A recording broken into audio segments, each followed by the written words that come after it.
Investir em cultura é investir em desenvolvimento humano e cidadania. Mas em momentos de redução de despesas, a cultura é um dos primeiros itens a serem cortados do orçamento. No entanto, muitos países têm nas manifestações culturais uma de suas maiores fontes de renda. Então perguntamos, é possível ter retorno econômico dos recursos aplicados pelo governo nos produtos culturais? Quem responde a essa e outras perguntas é o ministro da Cultura, Sérgio Sá Leitão.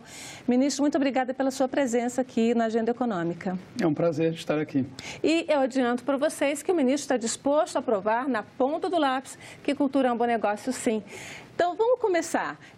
O senhor está aí há 1 ano e pouquinho, quase 1 ano e meio no Ministério, trabalhando com gestão de processos e trouxe uma inovação também, né? E trouxe uma inovação que foi pesquisa de retorno econômico de investimentos culturais, né?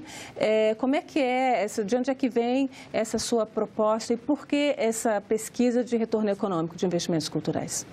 Bom, em primeiro lugar, eu acho que gestão pública e gestão privada não tem muito segredo, né? Quer dizer, o que a gente precisa é justamente foco na gestão, na organização, na estruturação, nos fluxos, nos processos. A gente precisa de foco, precisa saber o que se quer fazer, né? Precisamos de muito trabalho, muito empenho e precisamos de uma equipe qualificada. Com isso, os resultados certamente aparecem. Então, foi o que eu procurei trazer, né, da minha experiência, tanto na gestão pública quanto na gestão privada, para o Ministério, e acho que nós estamos vendo aí o Ministério da Cultura muito mais ativo, muito mais presente e com resultados mais expressivos.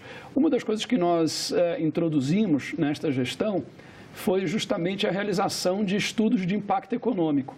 Quer dizer, não basta você dizer quanto foi investido, quantos projetos foram beneficiados e tudo mais. É preciso mostrar para a sociedade o quanto ela se beneficia na forma de desenvolvimento econômico desse investimento feito em cultura, feito na chamada economia criativa, né? E é isso que nós estamos procurando demonstrar, a efetividade desse investimento. Porque no senso comum parece meio que cultura é brincadeira, é diversão, é lazer, mas onde é que fica a questão exatamente do investimento, né? Eu peguei, né, os documentos que vocês prepararam, a pesquisa que o Ministério preparou, e achei bastante interessante a primeira pesquisa sobre a Flip, né, a Feira Literária de Paraty. E a gente trouxe aqui, transformou os dados de vocês nesse gráfico aqui para mostrar um pouco para o telespectador, o investimento público de R$3 milhões, investimento privado de aproximadamente 500 mil, com um retorno econômico ou um impacto econômico, como você falou, de 47 milhões e um retorno tributário de quase 5 milhões, 4,7 milhões. Como é que é isso aqui? Isso é real? Ou seja, um investimento governamental de 3 milhões gera 47 milhões de retorno, investimento em cultura? Não, sem dúvida. Os estudos que nós temos feito em parceria com a Fundação Getúlio Vargas são estudos seríssimos, desenvolvemos em parceria com eles uma metodologia. Essa metodologia foi testada e foi também aperfeiçoada aí ao longo do tempo, e nós temos procurado fazer esses estudos em relação a todos os nossos investimentos. E os estudos têm mostrado dados muito parecidos com esses aí, deste estudo específico sobre a Festa Literária Internacional de Paraty, a Flip, que é um dos principais eventos que nós temos no Brasil, aí no campo do livro e da leitura, né? É importante dizer que as atividades culturais e criativas no nosso país, hoje, elas já respondem por 2,64% do nosso PIB. Do PIB? Esse é um dado interessante, porque eu procurei muito esse dado há uns 6 meses, que eu estava já pensando nisso, e esse dado ele não estava presente ainda nos números. Esse dado consta de um estudo feito pela FIRJAN, pela Federação das Indústrias do Rio de Janeiro, com base em dados do IBGE. É o estudo, eu diria, mais aprofundado e mais rigoroso que nós temos sobre PIB da economia criativa. Então, 2,64% do PIB, isso significa que a economia criativa está no top 10 da economia brasileira, inclusive com uma contribuição para o desenvolvimento do país maior do que setores tradicionais da nossa economia e que são também mais vistos como contribuintes do nosso desenvolvimento, como a indústria têxtil, a indústria de eletroeletrônicos e até a indústria farmacêutica, né? Esse setor ele gera cerca de 1 milhão de empregos, ele tem cerca de 240 mil empregos formais permanentes, quer dizer, sem contar os informais, sem contar os indiretos e sem contar os que não são permanentes, os eventuais, né? E nós temos também cerca de 240 mil empresas e instituições que compõem este setor. E um dado interessantíssimo, este de um estudo da consultoria PricewaterhouseCoopers, é que no período 2012-2016, as atividades que compõem esse campo da economia criativa tiveram uma taxa média de crescimento anual de 9,1%, portanto, muito acima da taxa de crescimento da média da economia brasileira, né? E é importante considerar... Muito acima. É importante considerar que temos aí 2 anos que foram os anos de recessão, 2015 e 2016, em que a média da economia brasileira teve crescimento negativo. No entanto, a economia criativa brasileira cresceu uma taxa média de 9,1%, puxando para cima a nossa economia. Isso assim, é muito pouco falado, né? A gente não ouve isso praticamente. Seguindo nessa linha das pesquisas, eu achei bastante interessante e trouxe aqui alguns gráficos, até para o nosso telespectador ter realmente uma noção do tamanho, né? Porque a gente não tem mesmo a real noção do impacto disso. Vocês estão expandindo essas pesquisas com a Fundação Getúlio Vargas para outros setores e para outros estados e está bem fechado no Rio de Janeiro, né? Nós estamos, na verdade, hoje fazendo sobre quase tudo o que nós fazemos, né? A metodologia foi desenvolvida em função dos estudos relacionados a eventos no Rio de Janeiro. Nós usamos ali como estudo de caso, né? Mas agora nós estamos expandindo para outras áreas e outras atividades. E os dados do Rio de Janeiro também são dados quase inacreditável. Quando a gente não tem noção do tamanho, é realmente quase inacreditável. Investimento governamental de 1 bilhão, retorno econômico 13 bilhões, retorno tributário foi um pouquinho menor nesse caso do que o específico da Feira de Paraty, com 351 mil empregos gerados. Isso aqui, se a gente pensar só na economia do Rio de Janeiro, isso é uma coisa muito poderosa na economia do Estado. Então, o que nós temos dito é que faz todo sentido dentro da perspectiva de retomada do crescimento econômico no Rio de Janeiro, que é fundamental para que o Rio entre nos trilhos, né? Deixe de depender de ajuda federal, etc., é estratégico que se invista na economia criativa e nos eventos de cultura, de turismo, de esporte e de negócios. O Rio tem uma vocação para isso. E esse estudo da FGV demonstra muito claramente isso. Quer dizer, o índice de alavancagem econômica é de 1 para 13. Quer dizer, para cada R$1 que se investe em eventos de economia criativa no estado do Rio de Janeiro, há uma volta para a sociedade, né, um retorno para a sociedade, um impacto na economia do estado de R$13. É 1 para 13. Quer dizer, é um índice de alavancagem econômica muito alto se a gente considerar aí estudos feitos também em relação a outras áreas. Como é que vocês estão expandindo isso para o restante do país? Você falou aí, você pode listar algumas coisas específicas quando a gente fala em evento cultural? Vamos pegar o Carnaval, que é o evento mais conhecido, Carnaval e Réveillon do Rio de Janeiro, mas a gente teve recentemente Copa também, né? Esse investimento aqui, ele é só especificamente em eventos culturais ou ele é um investimento que pega outras coisas? Porque nesses eventos específicos, a gente tem toda uma mudança do sistema de segurança, questões envolvidas com transporte. Esse investimento que você está falando aqui é na produção. No caso do Rio de Janeiro a janeiro, a gente está falando de uma lista de cerca de 150 eventos setoriais de cultura, esporte, turismo e negócios, né? Agora, nós temos aí outros estudos, como este da Flip, temos o estudo sobre o impacto econômico dos festejos juninos, nós estamos levando também para o investimento em audiovisual, via Fundo Setorial do Audiovisual, estamos também levando para a Lei Rouanet, o investimento feito via Lei Federal de Incentivo à Cultura, e em breve teremos mais números para compartilhar, mas o que é importante é que, de modo geral, esses estudos apontam a mesma coisa, né? Quer dizer, claramente, recursos aportados para a cultura, isso não é gasto, isso aí é investimento e o retorno para a sociedade é altíssimo, o retorno para o país, na forma de produção de desenvolvimento, é altíssimo. E é importante que as pessoas se deem conta disso, né? Porque é preciso mudar o olhar sobre a cultura, sobre a política cultural, sobre o investimento em economia criativa, que tem sido tradicionalmente visto como gasto e não como investimento, e tem sido considerado secundário, supérfluo e não prioritário, né?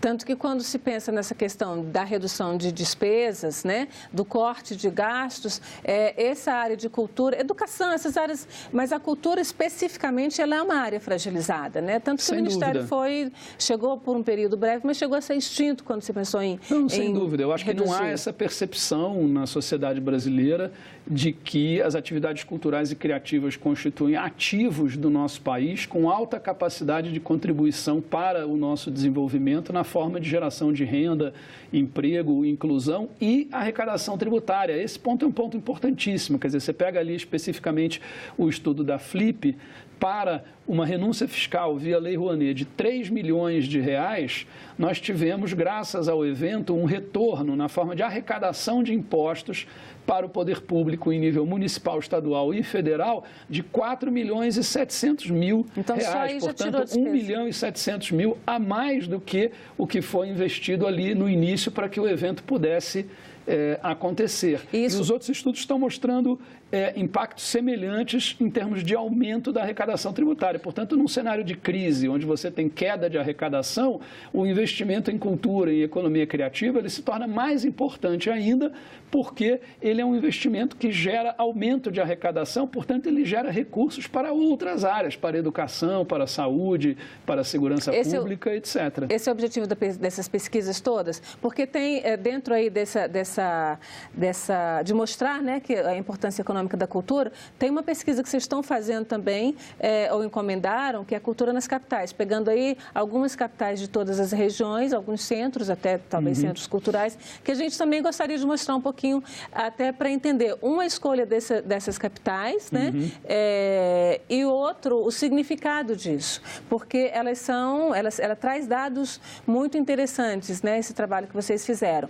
O telespectador que, por acaso, queira conhecer uma pesquisa bastante ampla, tem um site que é www.culturanascapitais.com.br. A íntegra da pesquisa está lá, tem dados, recortes para você fazer muita coisa, mas a gente trouxe alguns dados aqui. Então, essas são as capitais, né? Não vou nem ler todas, porque estão aqui, tá fácil de ver. Agora, os dados que elas apresentam são muito interessantes. A gente tem uma outra arte que mostra que essas capitais aqui, elas representam 20% da população brasileira. Maioria da população classe C, 47%. Isso, né, a partir dos dados da pesquisa. É a base da entrevista. É a base da entrevista, né? 32%, a base dos entrevistados, perdão. 32% com ensino fundamental, 49% de solteiros e 45% de pardos. Vocês entram também no quesito cor, né? O que é bastante interessante. A gente vê que esse consumo aí tem um perfil muito interessante. É a primeira pesquisa que se tem? É o primeiro conhecimento do, digamos assim, vou usar um termo que talvez não se adeque muito, mas do consumidor de bens culturais? Essa pesquisa ela foi realizada por uma consultoria chamada J. Leiva, em parceria com o Datafolha, e foi financiada via Lei Federal de Incentivo à Cultura, a chamada Lei Rouanet. Essa consultoria, o Datafolha, vem fazendo já há alguns anos pesquisas em algumas capitais e agora, finalmente, um levantamento feito em 12 capitais e atualizado, né? Mas é um pedido do Ministério? Esse é um levantamento que trata ou traça, né, o perfil do consumo cultural da sociedade brasileira.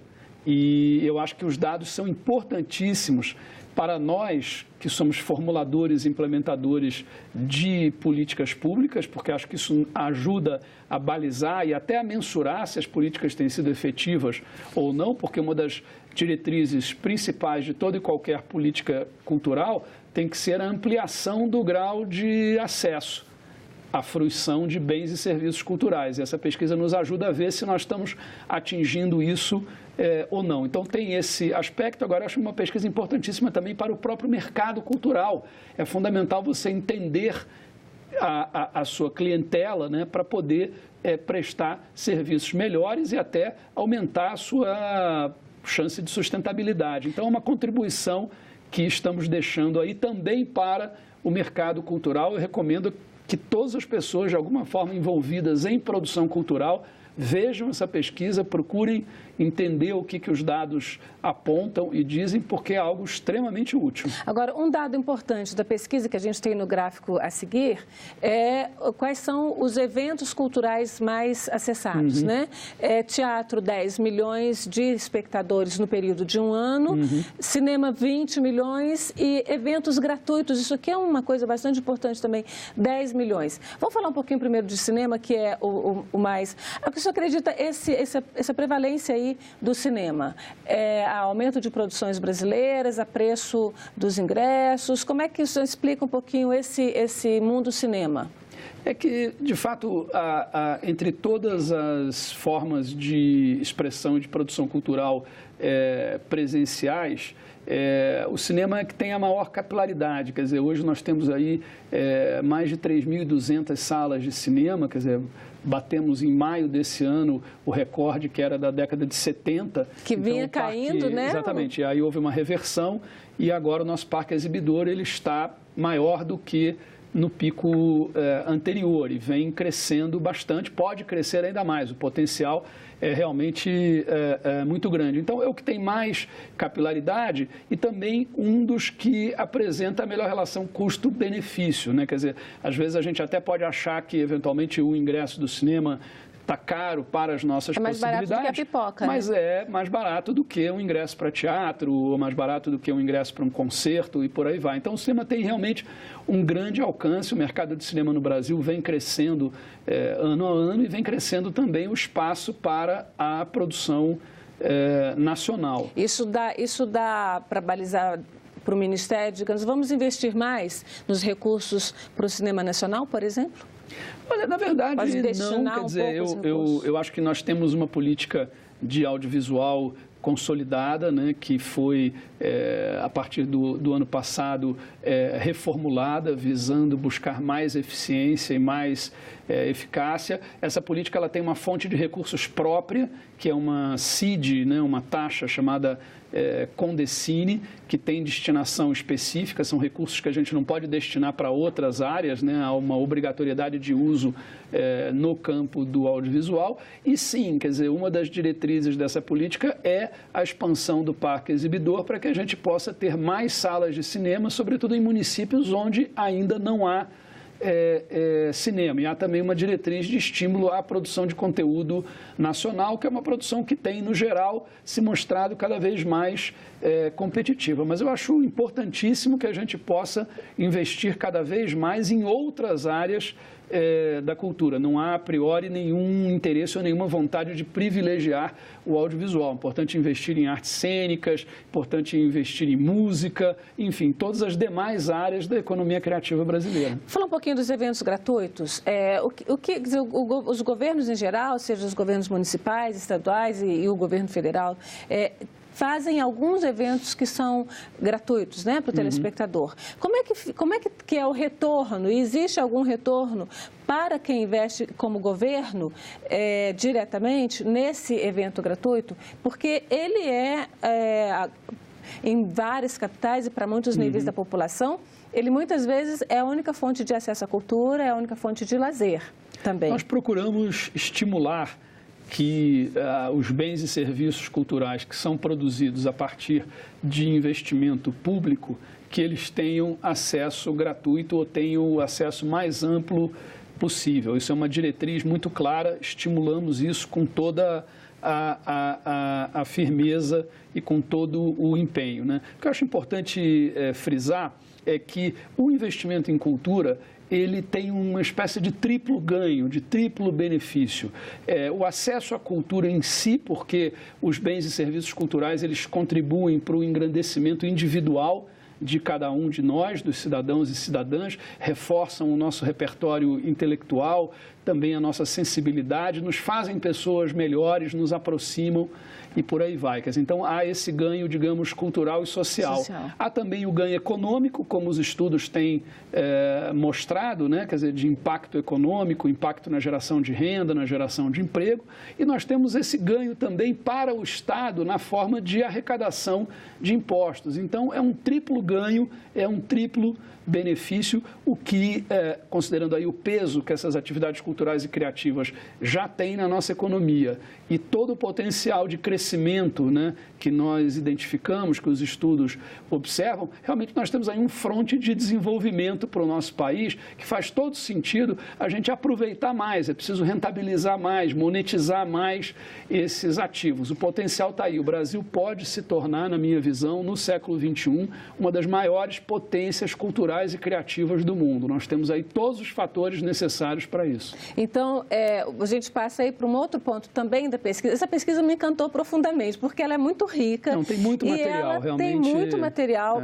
Eu também percebi essa coisa voltada para o produtor, né, que ele pode focar um pouco mais, mas também voltado para os governos, esses diversos níveis. Eu achei uma das coisas mais ricas que eu já vi, e principalmente por você linkar cultura e economia.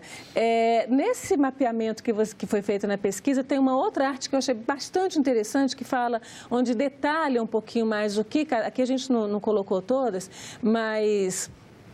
Me chamou bastante atenção, por exemplo, Fortaleza, o forte, né, do que vocês perceberam na pesquisa, em termos de cultura, é livro, ou seja, é um povo que lê bastante, cinema, mas tem jogos eletrônicos, que não entrou em nenhum outro. O que é que faz com que Fortaleza se dedique mais a isso e o que isso pode indicar para os investimentos dos produtores culturais, sejam eles governamentais ou privados?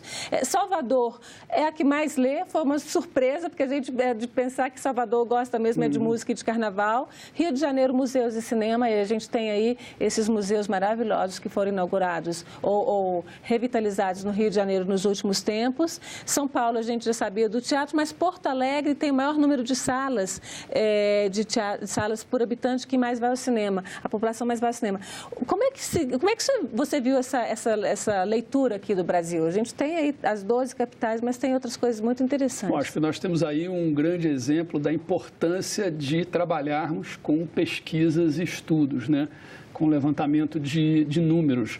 Muitas vezes essas pesquisas e estudos, elas desafiam as noções pré-concebidas que nós temos e acaba sendo também uma forma não só da gente ter mais transparência e mostrarmos mais o resultado daquilo que nós fazemos com os recursos dos contribuintes, né? Mas também isso nos leva a aperfeiçoar as políticas públicas, os programas e as ações para que eles sejam mais adequados às múltiplas realidades que nós temos. É interessante porque, enfim, o Brasil, embora seja um país uno, que tenha uma língua, né, que é comum a todos os estados, o fato é que nós temos 27 Brasis dentro do Brasil, quer dizer, cada estado tem a sua realidade, né? Um país que se caracteriza realmente pela sua imensa e potente, intensa diversidade cultural. Temos um repertório comum, mas temos muitas diferenças entre os estados. Então, não dá para a gente, quando vai pensar numa política pública, pensar apenas em termos nacionais. É importantíssimo que a gente adeque isso às realidades locais. É por isso, por exemplo, que nós estamos no campo do audiovisual lançando uma linha com cerca de 100 milhões de reais para co-investimento regional com estados e municípios, porque com isso, certamente, esse investimento estará muito mais adequado à realidade local de cada estado ou de cada município, né? Então, a pesquisa é muito reveladora, tem muitas informações importantes, nós estamos realmente debruçados nela, porque certamente nos contribuirá muito para melhorar a nossa atuação. Ministro, o Ministério está preparando um grande encontro de produtores culturais para acontecer aqui no país, agora ainda nesse segundo semestre. Já é fruto dessa pesquisa? Quer dizer, vamos fazer rodadas de negócio em torno de produtos culturais, é isso? Sim, vamos realizar de 5 a 11 de novembro em São Paulo, no Corredor Cultural da Avenida Paulista, envolvendo todas aquelas instituições culturais que estão ali o SESC, o Itaú Cultural, o Instituto Moreira Salles, o Museu de Arte de São Paulo e outras instituições que são parceiras. A primeira edição do MIC-BR, o Mercado das Indústrias Criativas do Brasil, e teremos também uma parceria com países da América do Sul, de maneira que outros 7 países mandarão delegações expressivas: Argentina, Uruguai, Paraguai, Colômbia e outros, né? Nós temos então aí a expectativa de constituir um amplo mercado para os bens e serviços culturais e criativos do Brasil e da América do Sul. Teremos rodadas de negócios, oficinas, workshops, seminários, teremos também palestras com grandes nomes do Brasil e do mundo dessa área, teremos apresentações culturais e artísticas, enfim, a ideia é que a gente possa fazer com que esse evento seja uma grande vitrine da economia criativa brasileira e sul-americana. Bom, a gente está, ministro, nesse segundo semestre em um período eleitoral, a gente tem o ano que vem um outro ministro, um outro governo, né? Pode até ser que seja o mesmo ministro, mas um outro governo certamente. Qual é o objetivo com essa pesquisa aqui? O que o Ministério espera com essa pesquisa para os próximos 4 anos? Porque a gente também tem que pensar um pouco em política que seja uma política de Estado e não só a política de cada governo. Essa é a nossa grande preocupação, quer dizer, tudo o que temos procurado fazer nesta gestão no Ministério da Cultura tem esse viés, né? Construir uma política pública de cultura que seja uma política de Estado e não de governo, com muitos resultados no curto prazo, mas também com um legado para médio e longo prazos, né? Enfim, eu espero que a gente entregue aí para o próximo governo um Ministério da Cultura muito mais capacitado, muito mais estruturado, com muito mais capacidade de realização e com uma clareza muito maior de qual é a sua missão, de qual é a sua tarefa. E também com um histórico de resultados e de programas e ações consolidados. Nós temos aí ações hoje muito significativas no campo do patrimônio, né? Estamos fazendo aí nesse período 2017-2018 um investimento que é superior ao investimento realizado nos 5 anos anteriores no campo do patrimônio histórico. Acabamos de consolidar com o Ministério das Cidades, o Ministério do Turismo e o Ministério do Meio Ambiente, pela primeira vez, uma política de turismo relacionada ao patrimônio histórico para as cidades onde há sítios inscritos no Patrimônio Mundial da Unesco, uma ação transversal de governo, porque o turismo é uma das principais formas que nós temos de rentabilizar os ativos culturais e também os ativos naturais do país. Enfim, acho que estamos avançando aí em vários campos e deixaremos este legado aí para o próximo governo. Ministro, muito obrigada pela sua presença aqui na Agenda Econômica e realmente foi muito interessante. É muito interessante conhecer esse trabalho e esses resultados da pesquisa. Muito obrigado. Cultura não é gasto, é investimento e é economia. Bom, e agradeço também a você, telespectador, que nos acompanhou até aqui. Se quiser baixar este programa ou indicar para alguém, acesse nossa página na internet, senado.leg.br/TV. Faça seus comentários e sugestões pelo telefone 0800 61 2211 ou pelo e-mail agendaeconomica@senado.leg.br. Até o próximo programa.